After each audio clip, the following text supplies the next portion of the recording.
Patrick Battaglia, who's on your faculty.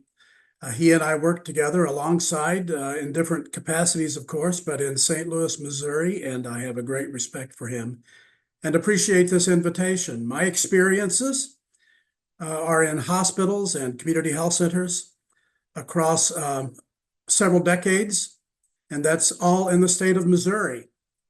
My doctorate is in management, so not a clinical discipline. It's a social or behavioral health services discipline.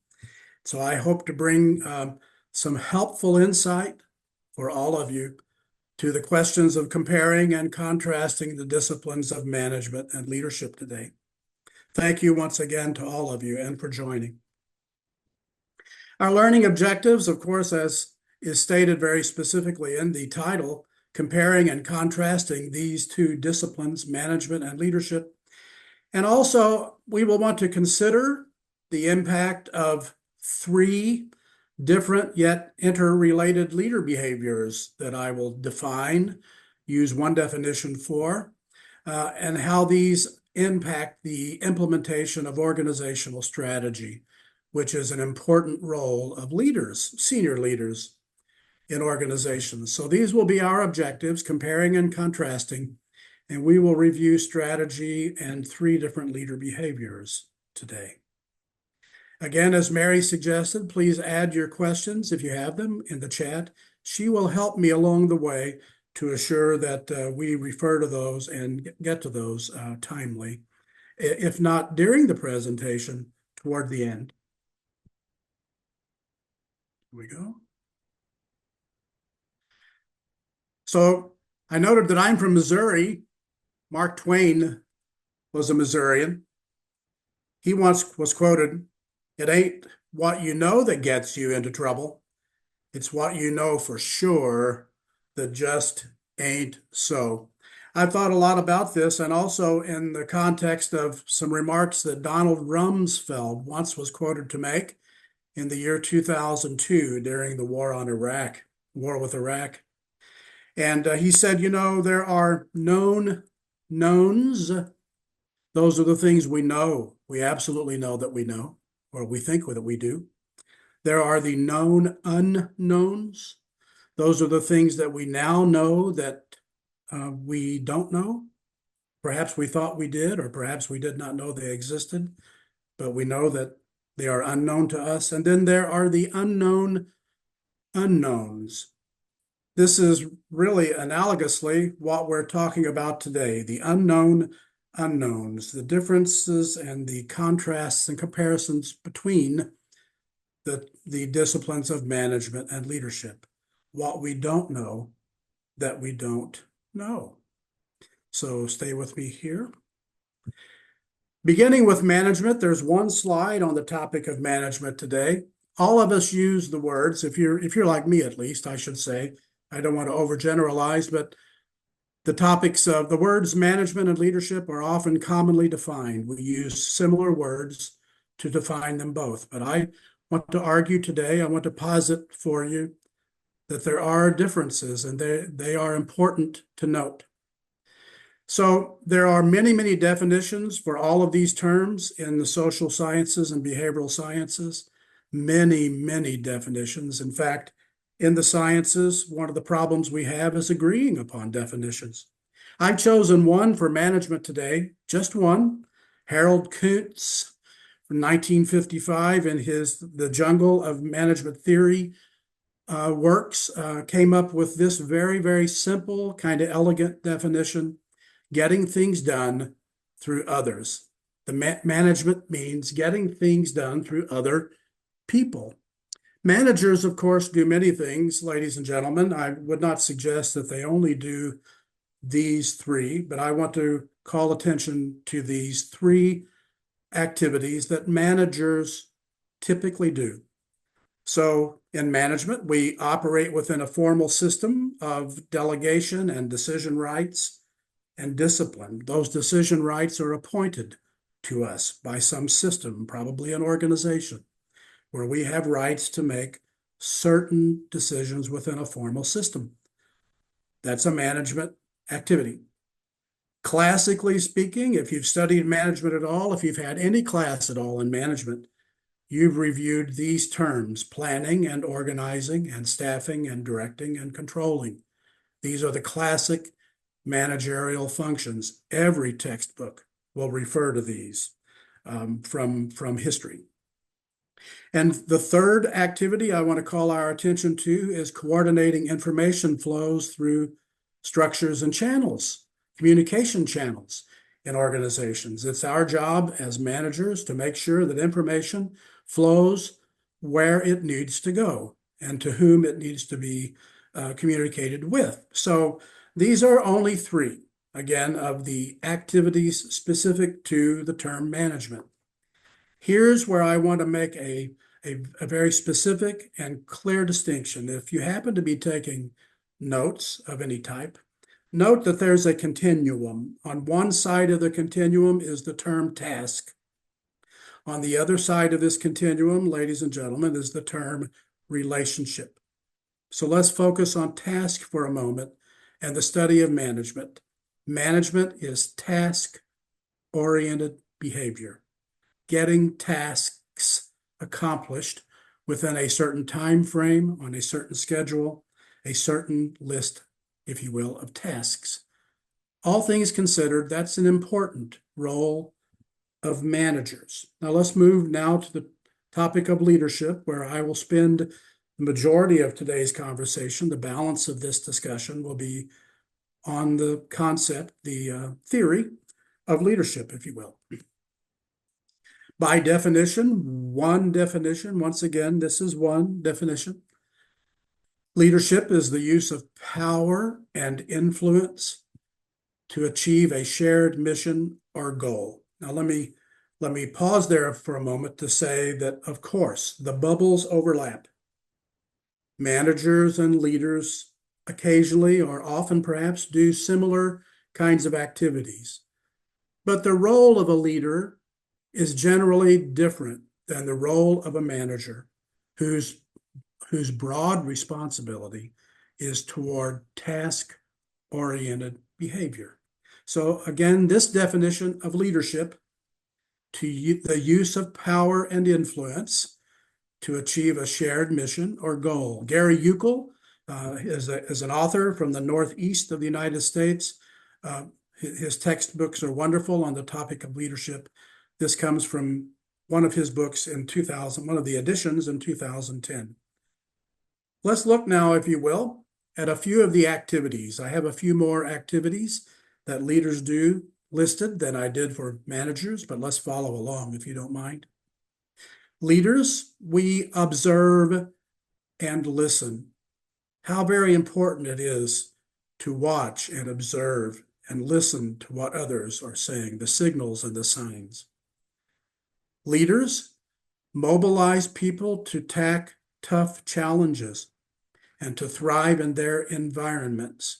Let me say that's a definition that comes from a scholar, Ronald Heifetz, who's at Harvard, and his study of the theory of adaptive leadership, to mobilize people to tackle tough stuff and to thrive in their environments. Ron Heifetz. Leaders create alignment and set organizational direction.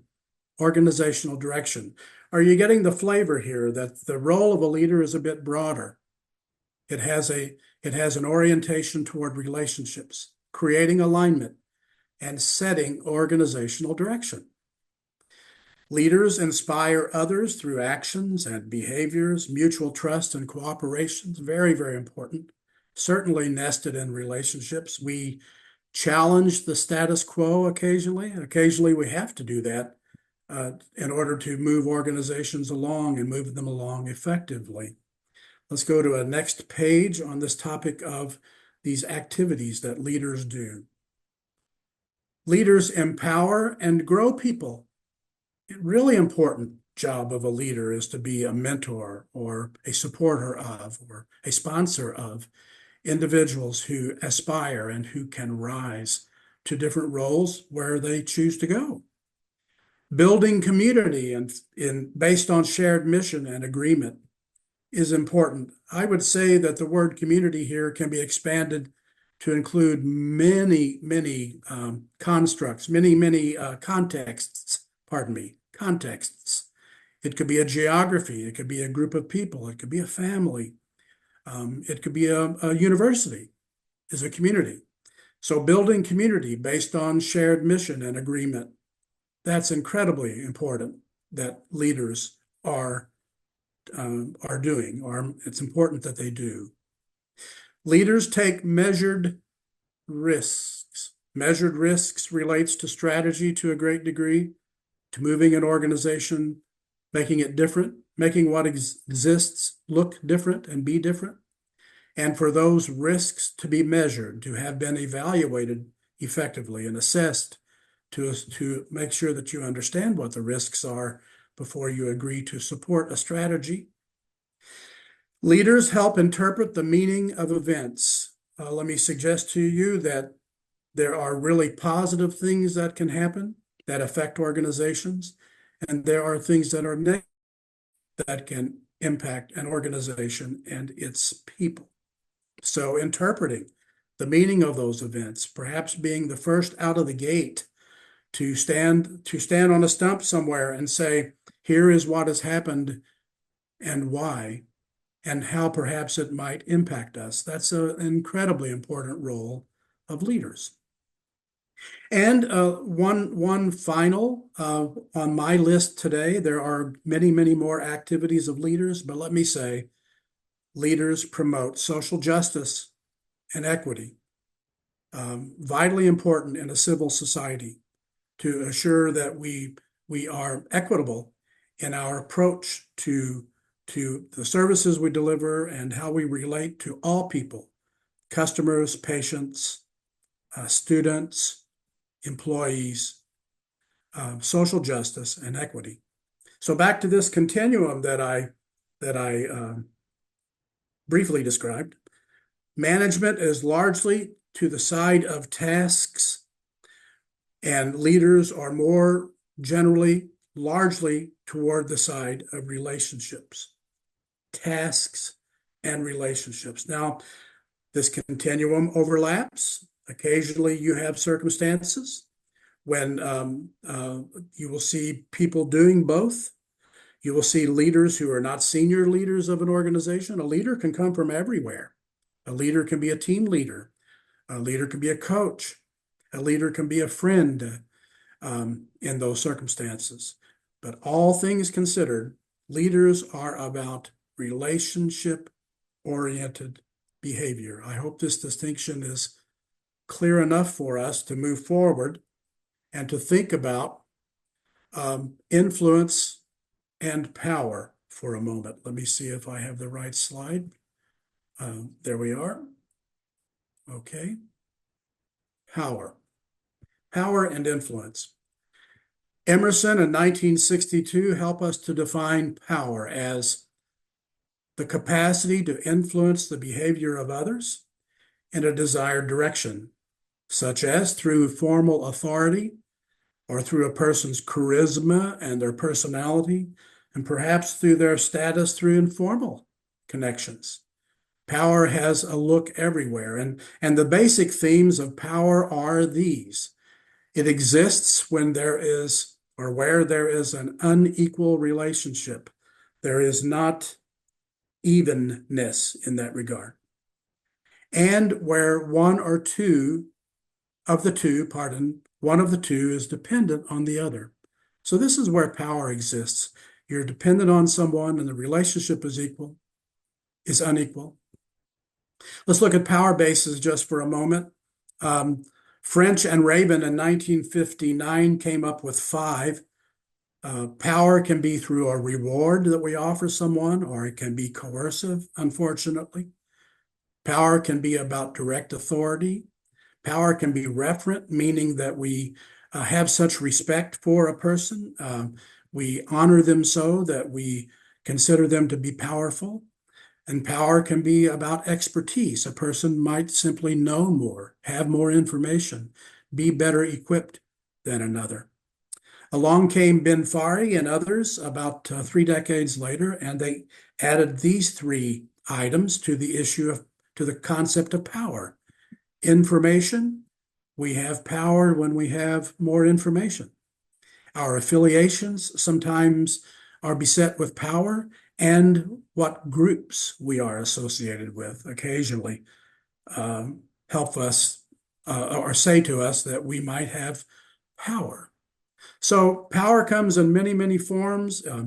It's sometimes easy to see. It isn't always the easiest to define, but it's a really important aspect of leadership because leaders use power and influence to help achieve a shared mission or a goal.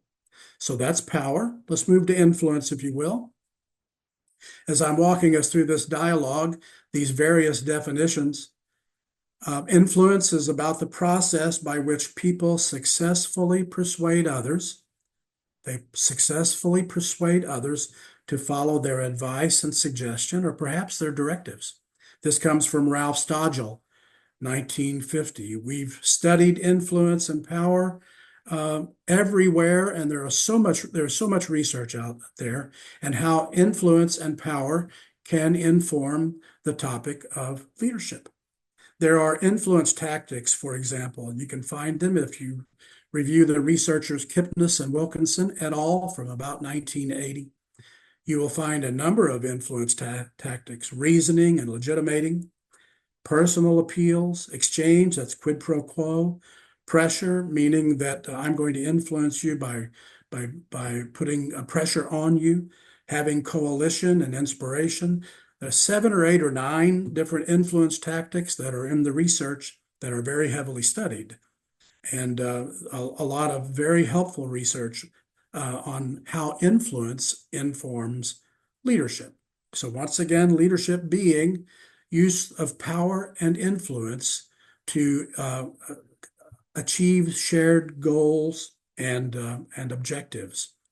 That's leadership. Peter Drucker, ladies and gentlemen, was a researcher in California, extremely well known when I was in undergraduate school. So let me tell you, that's been a minute ago. And Peter Drucker, we studied regularly. He made this quote, which has stuck and is often repeated in academia, often repeated in practice. Management is doing things right. Leadership is doing the right things. Let me repeat that. Management is doing things right. Tasks. Leadership is doing the right things, more so the relationship-oriented behavior. Peter Drucker, a phenomenal researcher and a person who's been studied in every business and management school in the world. I like these propositions. Before we go to the topic of strategy, everyone, consider these propositions. I think a lot about this in where I have been privileged to teach and to share with others who are learning about leadership and behavior. I might have in a course polled students. I might have polled you about your thoughts about these propositions. Think about them with me, if you will. Some people will learn to manage effectively. I suspect we would all agree with that. Management can be everywhere. Management is everywhere. Some people will learn to manage effectively, which assumes that perhaps there are some who will not learn to manage effectively. Would you agree with me that we encounter people who are really good, we think, at management, or perhaps their outcomes prove that they are, and others who have more to learn? Let's go to the second bulleted point. Some people will learn to lead effectively. Now, I think we can all agree that similar to the concept of management, some people might be really relationship oriented and they relate better, have learned better. Perhaps they find themselves more adept at relationship related activities. They have learned to lead effectively. While there may be others who we would say, well, I'm not so sure. Maybe they have more to learn about being a leader, or perhaps there are other things that they can just do better. right? So some people will learn to manage effectively. Some people will learn to lead effectively. These are propositions I'm offering you today. These have been studied. You might choose to study them as well. The third, some will learn to do both and effectively. Now, effectively here is the word of the moment because effectively assumes that there are certain value propositions, certain activities, certain outcomes that are being achieved, and those outcomes are desired. So some can do both. Isn't that wonderful to think that we can be both a really effective manager of tasks and a really effective uh, relationship builder? Wouldn't that be wonderful to be perceived by others in that way? I'll stop you there and ask you to think, perhaps you are already, of those people that you believe can do both, and you have respect for them as a result. You trust them as a result. Or perhaps you know some people who you would say, well, I think they're probably um, better positioned, better equipped to manage than to lead, or vice versa. Then there's the fourth bullet, this proposition that I've often posed to students and have discussed in teamwork and have asked for polls. Some will learn to do neither effectively. That's a question we don't always ask of others. We don't always ask this proposition. Some will learn to do neither effectively. Well, perhaps that means that they fit very neatly into the construct of followership. Some people are a lot better at following others than they are at stepping forward to manage tasks or to lead and support relationships, build relationships and community. It's just the truth. And also let me say that where these activities are occurring is really important. I often use this analogy. You may have someone who is does a great job directing the activities, managing the services within, say, a big box store, Walmart or Walgreens, I don't know. Choose any of those. And that person would not be effective leading a hospital or a university or being a dean somewhere, or vice versa. They may be wonderful at being a dean or a senior leader in one context, but they would not be so effective at doing so in another. And that could be anywhere.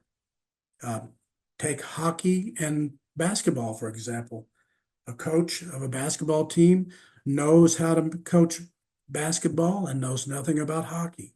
So, rather than to belabor that further, consider those propositions and note that sometimes people are effective at one or the other. Sometimes they might be really good, effective at doing both. And sometimes we learn, or they learn, that they're not so effective at either. This is how we view, often perceive the roles of management and leadership in our society. Just think about that. Now on to those leader behaviors. I suggested to you that we would have a look at strategy, a definition of strategy, and how what strategy looks like, perhaps how we get to strategy. Briefly stated today in the time that is available to us. And I will define for you three leader behaviors that I think are really incredibly important. And the research suggests they are as well on the implementation of effective organizational strategy. So strategy is one of my favorite topics. I love teaching about and learning about and being a practitioner in strategy and policy. I just really enjoy it very much. I like the longer term view of things. Henry Mintzberg in 1989, phenomenal social scientist, defined strategy as choices about the future direction of the organization. Again, pretty simple definition, kind of elegant in its approach. Choices about the future direction of the organization, because, friends, we do have choices. Leaders must choose among what's available to them and prioritize those choices. And inevitably, there are some choices that you accept, and there are some that you don't. Either you don't have the resource or time, or they just can't be done. So we make choices about the future direction of organizations. Leaders are heavily involved in the future direction of organizations. This is part of that relationship building exercise, part of that relationship building activity. Strategy often occurs as a result of a couple of things. This researcher, Warren, from 1999, stated these facts. I believe they are facts uh, pretty well. And I want to talk with you about organizational development. Again, if you're making notes, I think this is a good place to scratch in the margins. Organizational development and organizational change. Just like management, friends, and just like leadership, we often use these terms interchangeably. We use them together. We speak as if they are the same. Well, sometimes that works and sometimes it doesn't. So I want to differentiate for us today in the area of strategy, the differences between organizational development and organizational change. I hope you will listen closely. Organizational development, those are planned, proactive, and programmatic activities. In other words, we set them in place for performance improvement or organizational improvement of some sort. I'll give you some examples. Perhaps an audit that is regularly conducted, or Lean Six Sigma as a performance improvement activity. Any kind of activity that we do on a regular basis around quality improvement that helps us to start at one place and that someplace in the future to be better based upon a set of objectives that we establish, where we want to go in our organization to improve our processes, improve our activities, which ultimately support and increase our organizational outcomes, our organization's effectiveness. Now, in organizational development, we often change our attitudes toward these processes and policies first, and then our behaviors. In other words, consider that in an organizational development activity, we have time available to mold our perceptions and our beliefs, to help change the culture of our organization, such that when we get to the end game, when we get to the point where we have achieved those outcomes, our behaviors toward them have been modeled. We've had time to think about, find shared agreement with those activities. That's what quality improvement helps us to do. Performance improvement helps us to do. Auditing helps us to do. So many ways in organizations that we plan and are proactive about programs that help to improve our organization's outcomes. Organizational development is that study.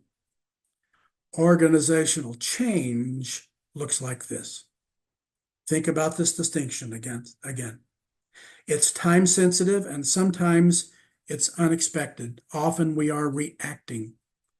Often we are reacting to the unexpected. So, for example, for a timely example, perhaps there's a new federal law that comes out of Congress or comes out of some branch of federal government. And we realize that in a certain period of time, our response to those directives will need to be shaped such that we are compliant We are adhering to the new paradigm. And if we don't, perhaps there's a consequence. Let's look at it another way. Let's say um, some university, let's say it's a university that does the types of activities that the University of Western States also does. I'm going to be glib here for a moment. I'm going to um, play with our mind a bit, perhaps. Let's say that we find out a way to learn to become a chiropractor through mail order. I'm maybe I'm sharing a little about my age. Back when we used to, I don't know, our music was sent to us by mail order. That no longer is the case. But anyway, a change occurs that affects the University of Western States related to what our collaborators, and our competitors are doing to educate students in the field of chiropractic.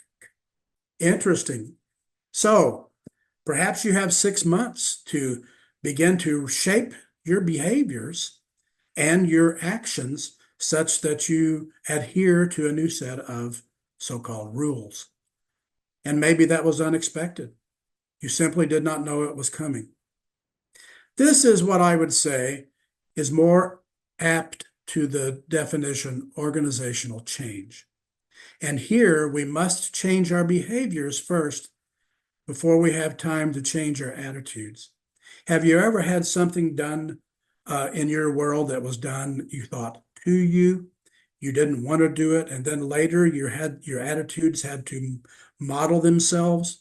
You had to learn to accept something that you didn't expect?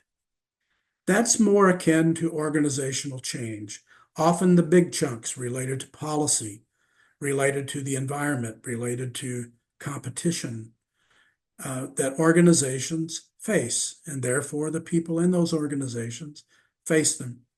Leaders generally are accountable with governing bodies, and owners and others are accountable for strategy. And strategy results occurs as a result of what we develop, processes we put in place to help make us better, and also our reactivity, our response to what is happening in the environment that we might not be able to control. So, choices about the future direction of the organization. Sometimes we make them in advance, and sometimes we make them when they come along. Sometimes we make them in advance, and sometimes we find ourselves making them when they come along. Strategy. One slide on strategy, a whole lifetime of theory and application on the term strategy. Here are 3 leader behaviors. I will close in the next 5-6 minutes, defining for you 3 that I know to be incredibly important. I don't know them just because I've lived this life, I've walked this road. I know them because the researchers suggest to a high degree of probability. The p-value of 0.5 and less on quantitative studies, there's no doubt that there's a direct correlation. There's a correlation. The main effects between trust and integrity and motivation and organizational effectiveness, or the value proposition in your organization. Again, those I'm going to talk about briefly are trust, integrity, and motivation. Let's begin with trust. This definition by Deutsch, 1958, and once again, Google it if you will, go to your library, search, do a keyword search. You're going to find a raft full of definitions of all of these concepts, these constructs. Trust, one definition, the belief that subordinates and other stakeholders have in the integrity or the righteousness of an organizational leader. It might also be defined as the confidence we have in an organization's mission, vision, values, strategic direction, and our support for its culture, our foundation, our values and our beliefs in our organization. So that's trust. Number one, I would suggest to you that a leader behavior that is incredibly vital to have in order to effect strategy, in order to increase organizational effectiveness, is trust. Our ability to trust, our willingness to trust leadership. That's number one. Number two, as I mentioned, integrity, defined here by Polanski and Yamarino, 2007. This definition, integrity being the perceived honesty and fairness displayed by a leader, and the consistency between that person's actions and their stated or espoused values. By the way, espoused values is what we say our values are. Enacted values are those that are written down for the organization, which we are asked to adhere to. So that's the difference between espoused and enacted values. So here we're talking about the consistency between a leader's actions and who they say they are, what they say their values are. So our integrity as leaders cannot be compromised, in my view, if we are to be effective in nonprofit organizations, at least, in moving forward organizational effectiveness and achieving our value proposition. Leaders need to be trusted. Leaders need to have integrity. Thirdly, lastly, the very last slide today, the term motivation. Here I will ask you another question. It's one that you might think about later. You might choose over a cup of tea to have a conversation with a colleague about. Certainly I have on a number of occasions. Here's a definition that goes back to the 1920s. Adler, who in psychology and social science is a giant in our scholarly world. A definition of motivation. It's an action or behavior that leads to the satisfaction of a need or a want.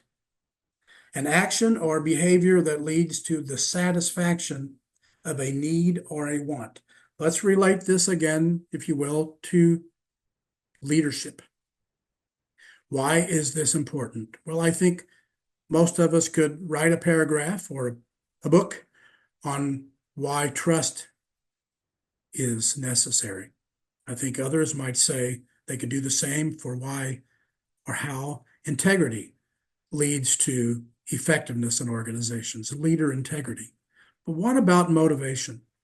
In my view, there could be more studied on the term motivation because I think it is incredibly key. Let me ask you, what might cause a leader to believe or behave in a particular way? Why do leaders do what they do, act as they do? Why are they who they are? So, in my view, especially in nonprofit organizations, a leader's motivation is absolutely key. Is that person truly about achieving the mission of the organization? Is that leader's motivation truly about supporting the values, achieving the mission, the vision of the organization? Or are there other motivating factors? I make a clear distinction here between nonprofits and for-profits. It's not to suggest that there are better leaders in either. There are different leaders in either. Wealth maximization on the side of for-profits is an incredible motivator and often drives the decisions of those leaders.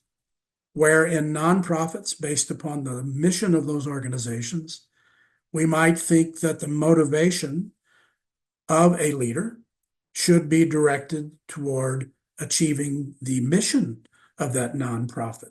And obviously, for every nonprofit you find a mission that probably is unique to that organization in its local environmental context. So, motivation, an action or behavior that leads to the satisfaction of a need or want. and what might cause a leader to believe or behave in any particular way. I hope you will agree with me, thinking about this over these last 40 minutes, 40 or so, that there probably are differences between management and leadership. You might agree that based upon these definitions, you can see the distinctions, how they compare and contrast. You might, I hope, understand a bit more about how we differentiate strategy into what is developed proactively and programmatically, um, and what perhaps happens to us, happens that was unexpected, that we can't control. Oftentimes, ladies and gentlemen, that's organizational change. And as leaders, we have a responsibility to lead through it, to communicate effectively through it.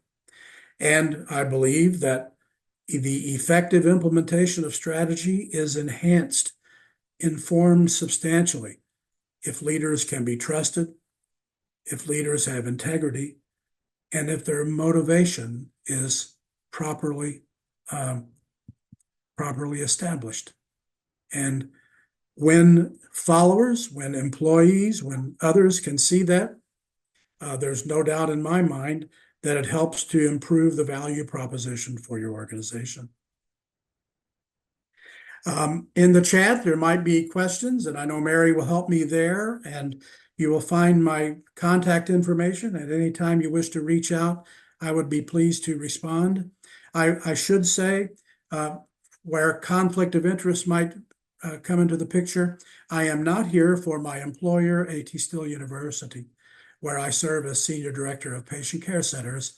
I'm here as a terminally prepared student of leadership and behavior, and a person who's done this work in practice for nearly 40 years, and also having served as an adjunct faculty member for 10 or more. So I'm grateful for your time spent with the University of Western States today and with me. So thank you very much. Mary? Thank you, Dr. Freeman. That was really informative and obviously really well organized too. I really loved how you're differentiating and continue like circling back to the idea of the differences between a leader and a manager, right? That concept that you put on that side of a leader is a person who is doing the right things, whereas managers doing things right, and how that connects to equity and justice and risk taking and all of that. So that's wonderful. And this idea of kind of being a lifelong learner that I feel that you are embodying in these sides as well. We don't have any questions in the chat. Ah, Yeah, okay. so that's wonderful. But I really appreciate your time, and also thanks to Dr. Pat Battaglia for connecting you to us so that we could have this webinar and be able to share this out with our community. So Thank you, ma'am. yeah, absolutely. Thank you. And if anyone circles back to me with any questions, I will obviously get them connected to you and reach out. But otherwise, yeah, thanks so much for your time. Thanks for joining us, everybody, and have a great rest of your day. Thank you. Bye now.